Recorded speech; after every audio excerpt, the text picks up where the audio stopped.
Hi, this is TraktorMapping.com, and this is our Tribute FX4 mapping. This mapping controls up to 4 FX units in single, group, and pattern player modes. This mapping has 5 knob pages. This is knob page number 1, which controls FX units number 1 and 2. The second page is for FX units 3 and 4. Third page is for pattern players 1 and 2. Fourth page is for pattern players 3 and 4.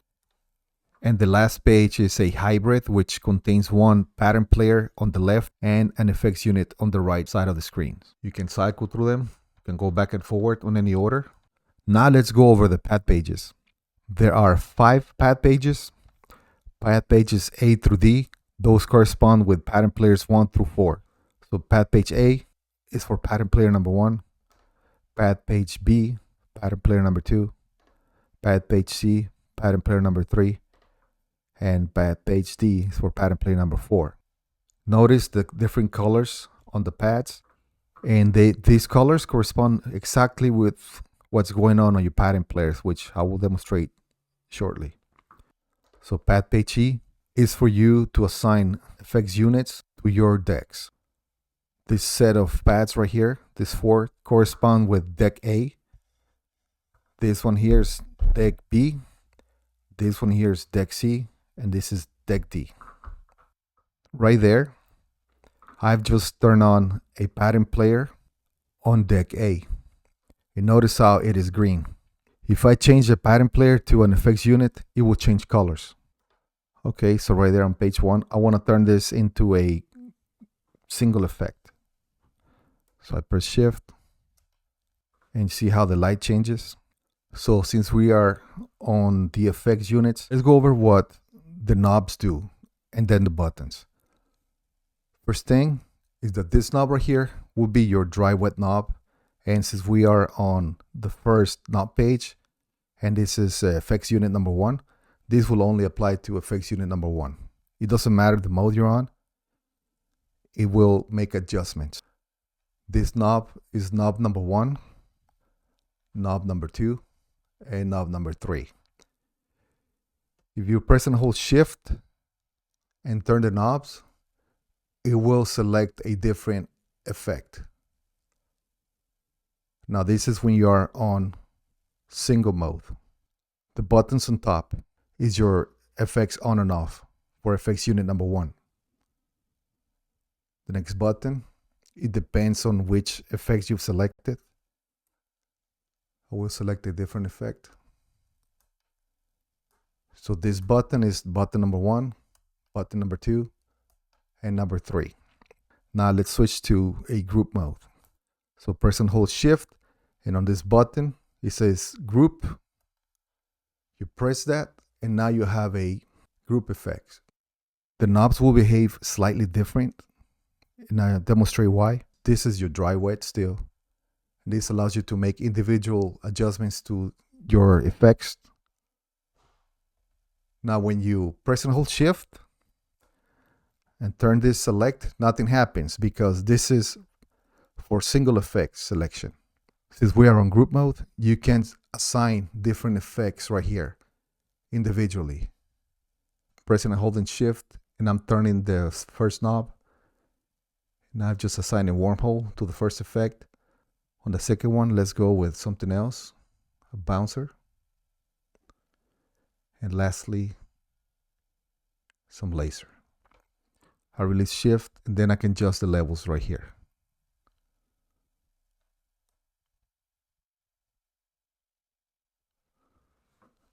This screen will control the parameters on effects unit number 2. They work exactly the same. Okay, so I'm on effects unit number 2. I'm going to press and hold shift, and nothing happens here because I'm already in single mode. I want a group effect, so I press and hold shift and press this button right here that reads 3/group. That means that you will switch to group mode. And the knobs work exactly just like on the previous one. Now the knobs, they are on soft takeover mode, meaning they might not catch right away. You might have to turn them until it matches the position on your GUI. That's why you might see me like turning the knob a little bit and nothing is happening. But that's just normal, and you only have to do this once. So same thing, same controllers. Let's change the individual effects assigned to the group effects by pressing and holding shift and turning the knobs.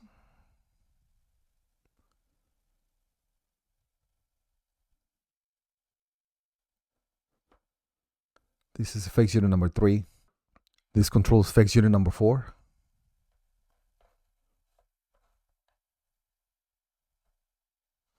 Now let's go to the next knob pages, which control pattern players 1 and 2. And let's get out of this. Let's switch to 2FX mode for a second so you can better appreciate what's going on. So now let's go to pattern player number 1. First, let's make sure that we have assigned effects unit number 1 to one of the decks. In this case, let's go with deck A. And that will change colors once I change it to a pattern player. So for that, let's go to the pattern player page. Press and hold shift, and there's a button here that says dock/player.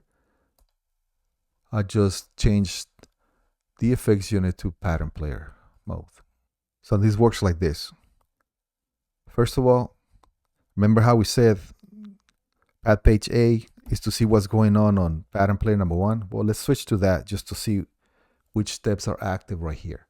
Let's just double check that we've assigned pattern player number 1 or FX unit number 1 to one of the decks. In this case, we've assigned it to deck A.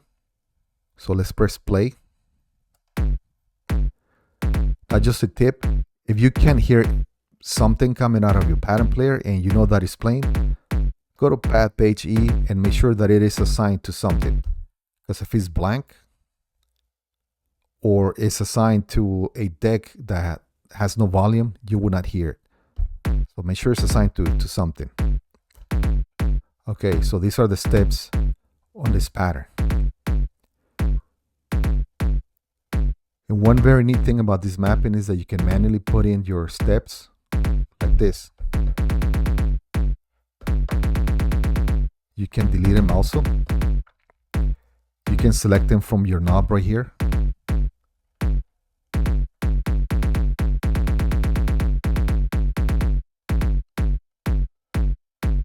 Whatever's happening on your display in Traktor is being mirrored by the 16 pads on Maschine. The blue knob right here, or the blue indicator, that's for your volume. The next one is your pattern selector, 1 through 8. The next one over is your pitch adjustment.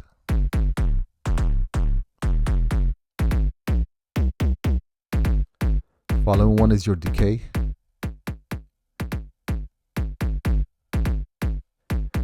And on top you have your buttons. We just went over play. So the buttons are here. This is your previous, your next, your duck button. Now notice how there are some commands on the screens, on the buttons and on the knobs. And to the right, some of them have additional parameters that you can adjust by pressing and holding shift. I will demonstrate one of them for now. Okay, so let's say you put in some additional steps into your pattern, and you want to return it back to the way it was. So you just press and hold shift and push the one that says reset, and it will go back to what it was. If you want to keep this pattern right here, or any other pattern you might have come up with, press and hold shift and store. To load the pattern, press and hold shift, and we'll press the one that says next/load. Now notice how effects unit number 2 is currently on group mode, and we want to switch to pattern player mode. Okay, so now we have 2 pattern players, and both of them have the same kit, and they both have a kick currently selected. So we don't want 2 kicks going on at the same time, at least for now. So right there you got your first kick on pattern player number 2. Let's select something else other than the kick by pressing either next or previous.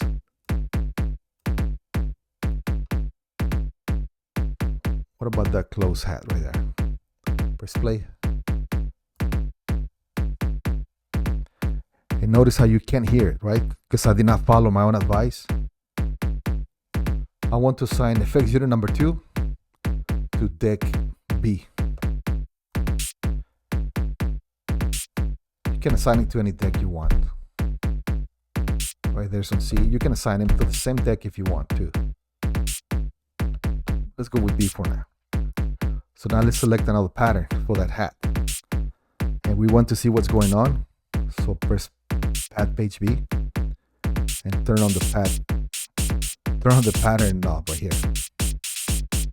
You can adjust the decay.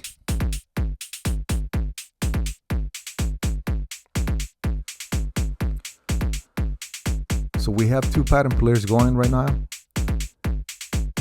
Let's add a third N4 one just for demonstration purposes. So let's go to pattern player number 3, which right now it's on effects mode. Press and hold shift, turn that, and turn it into a pattern player. Let's do that for effects unit 4 as well. Remember to first assign your pattern players to a deck. So I will assign FX unit number 3 to deck A, pattern player number 4 to deck B. I will press play on pattern player number 1. That's my kick. Not sure if I like that pattern.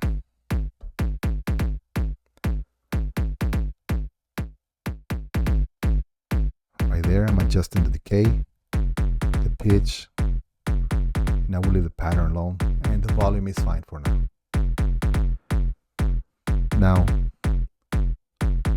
pattern player number 2, that's a close hi-hat. I will try to time the moment I press play with pattern player number 1. Now, this what you see in is pattern player number 1. If we want to see what's going on pattern player number 2, let's press at page B. That is our hat pattern right there, which I like. You can adjust the volume.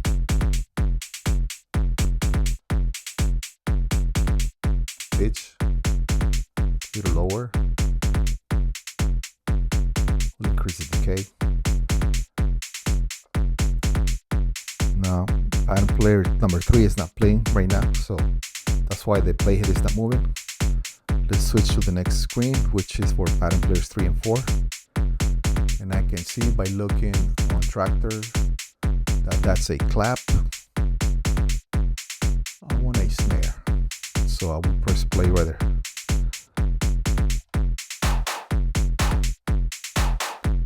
We'll make it a little shorter, snappier.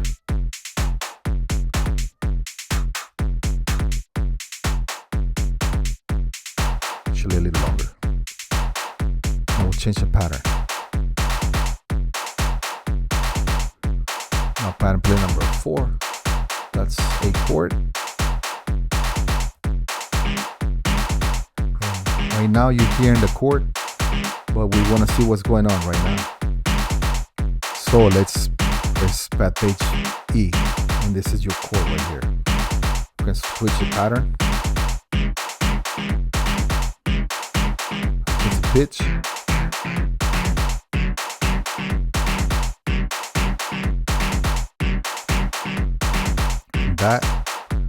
That is how pattern players work. I would like to turn effects unit number 2 into a single effects unit. So that's done. Now this is the perfect opportunity to demonstrate how this hybrid page works. And that is now page number 5. And we have our pattern player on the left, effects unit on the right. Now we'll get out of 4 effects units on Traktor just so that you can see a little better what's going on. So now this controls pattern player number 1, just as previously demonstrated. Let's switch the pattern and see how the pads match Traktor's display. And the screen to the right controls the effects unit, which is on single mode.